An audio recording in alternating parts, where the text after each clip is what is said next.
Hey everybody, this is Zach from SDGC. We are here with Night School Studio looking at Afterparty. For people who don't know about your studio and about your work, can you kind of talk about it a little bit? Yeah, sure. So we basically make adventure games where the focus is really on you being able to control the story and really kind of defining the characters how you want to. Right. So our first game was Oxenfree. You play a 16-year-old Alex who, as you do as a kid, you go to an island and try and party. But unfortunately, she opens up a portal kind of to another dimension and ghosts come out. So now our new game, Afterparty, is all about Milo and Lola, who they've been best friends for their entire lives, and they're just about to graduate college, but unfortunately they die, and they don't know why or how, but they've ended up in hell. And they discovered that there's a loophole where if they are able to find Satan and out party him and out drink him, Satan will open the door and let you back. So that's the whole goal, is trying to find Satan and do that. Awesome. I noticed, so I played Oxenfree when I came out, and then here it feels like this nice evolution of your art style where you're still in that 2D world, but you've also kind of got this 3D art style that's working really well. It's gorgeous. And so partying seems like a theme that kind of comes through in your work. One thing I noticed in the demo is that it feels more adult but also funnier, which is like, it's just interesting to see you guys flex that in different ways.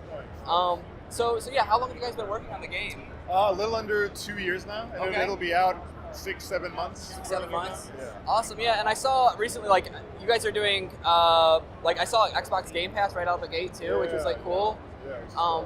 But yeah, so it looks really neat.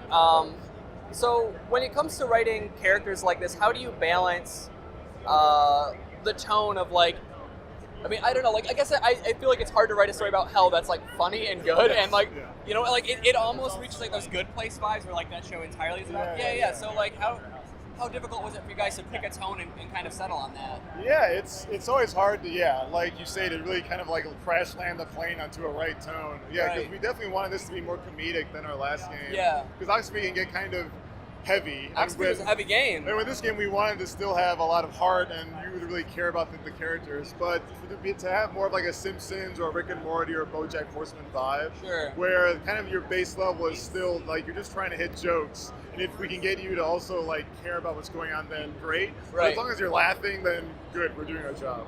Right. And so with Oxenfree, I know there was dialogue options that allowed you to kind of express yourself based on what's going on in the story. How much do your dialogue options impact narrative throughout? Yeah, big. Okay. So for Oxenfree, you always had like your three choices that Alex would always say, and we really wanted to focus it on like, okay, what would Alex do here?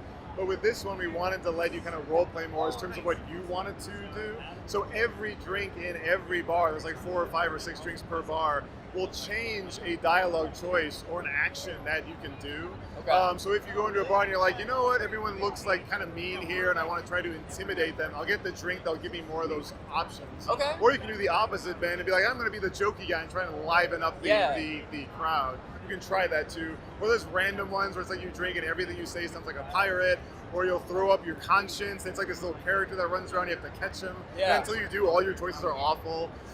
So there's just a lot of different ways to kind of define who you are throughout the game. Yeah, and I noticed too that like you have multiple characters. Like you can go back and forth between Milo and Lola, and like that wasn't in an Oxenfree. You were just Alex, right? Exactly. Yeah. Right. So for this game, we wanted it to feel more like, because we kept saying if we were making a game based on Bill and Ted, you would want to play as both. You wouldn't just want to be Bill or just Ted. So it was important for us to make it feel like you're a team. But it was hard because at times it's like you're making choices based on what each one wants to do, and we didn't want it to feel like you're playing chess against yourself. Right. So it was important to make it feel like you are these two characters moving forward through the game. Right. Yeah. All right. Well, it looks awesome. Afterparty, Night School Studios, coming out later this year. I know I said Xbox One. What other platforms can people find it? Xbox, PS4, PC, Switch a couple months after that. Awesome. Thanks so much.